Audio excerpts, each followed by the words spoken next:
Hey guys.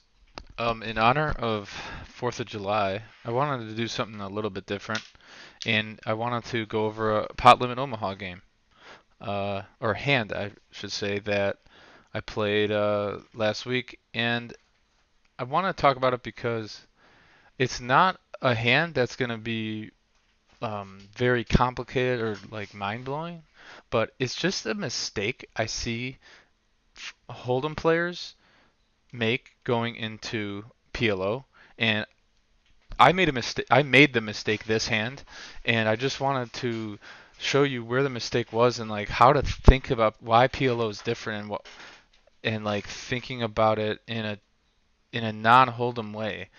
I think if you avoid mistakes like this, you're going to lose way less EV when you play when you play Omaha. So we're in a 7 or 8 handed game.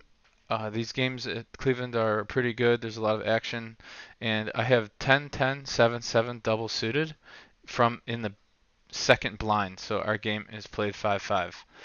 Uh, the first villain limps another limper. It folds down to the first blind, which is a pro. He's very good, very aggressive. He's one of the better PLO guys in Cleveland, and he makes it 30.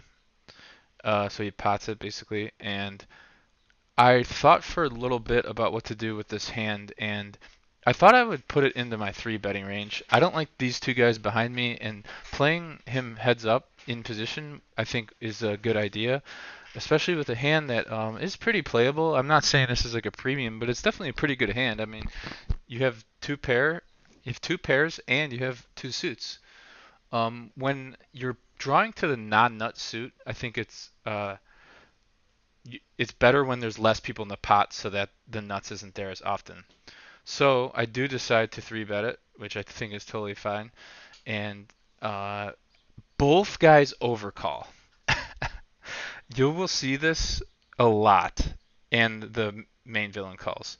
But you will see this a lot in low mid stakes PLO games that are really soft. I mean, this is just bad. Uh, it's way worse in Hold'em. As you guys know, your ranges are way more defined in Hold'em, so you can punish harder, which is why I like Hold'em better. But uh, I mean, they're limp calling a three bet. I mean, this is just if this is happening in your game, it's a good game. So we'll go to a flop, and I flop a flush, and first villain checks to me. Now this is where I make the mistake, and I remember my friend, a really good friend of mine who is mainly a Omaha pro now, he was sitting in one of these chairs and he was like, "Your bet was such a hold'em play," and I didn't think about it after uh, until he said it, and this is why I'm bringing this hand up. But I ended up going half pot here with my flush. My thinking was, well, there's some straight draws and there's some sets, and I maybe block 8-7. Well, it doesn't really matter what my uh, thought process was. This is just a mistake. I think you should either go 1/3, which is not very sound in Omaha, because when you lay that good of a price in Omaha, you're not denying enough equity and you're not pushing a big enough edge. Whereas in Hold'em, why you see 1/3 pot bets a lot is because of those reasons. The price doesn't matter because you're pushing your range edge, your range advantage more thinner because you could in Hold'em, which is why you don't see too many small bets as much in Omaha. This pot in this hand though, I think it'd be okay to bet small against these clearly fish when they overcall here, um, because you're just risking less, and you're gonna just get information, sort of like in like that old school way to think about poker, where like, let me bet and see where I am. Well, this might actually work in Omaha because they're not aware of your range or anything. You could draw to a straight flush, but you're drawing pretty thin. I don't really think that really matters having one out, but What happens is I get min raised. And now what do you do? He folds back down to me.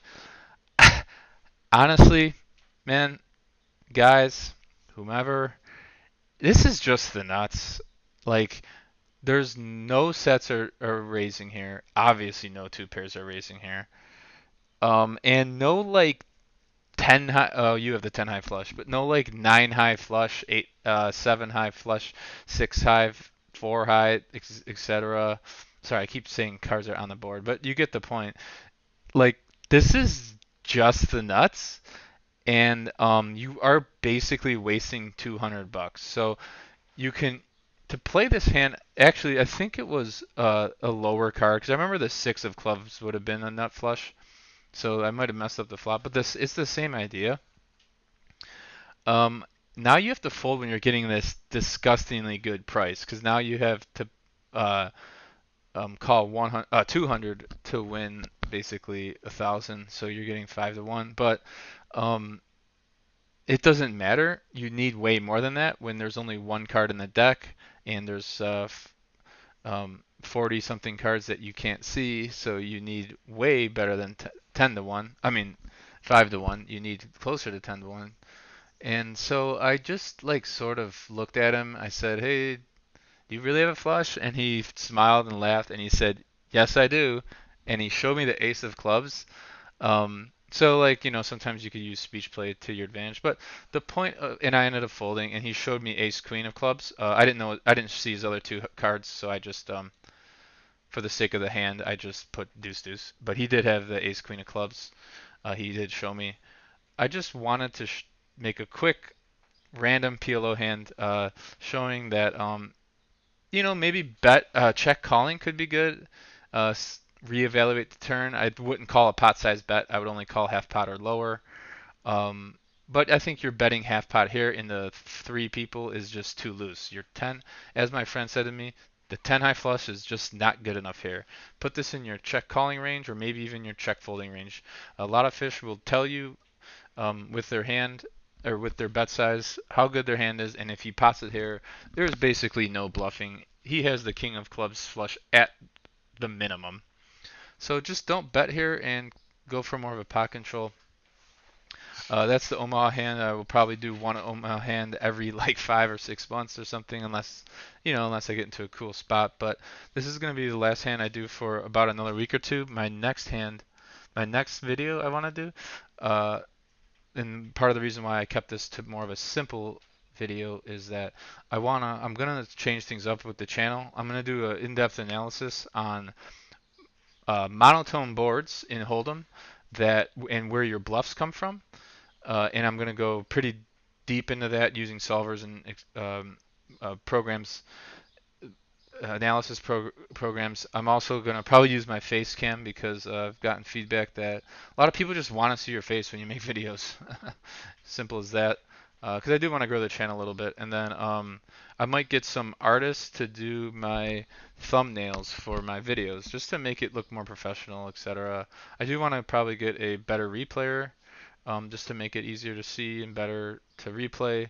And if there's any other hands or topics you want to see in the future, just comment below.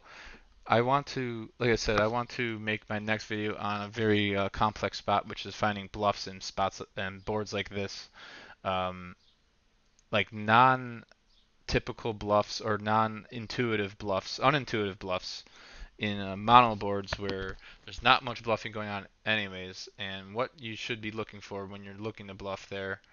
And I'm gonna delve deep into that. So yeah, come back next week for a more complicated hand, a more in-depth hand, and we'll go from there. Thanks for watching, guys. See ya.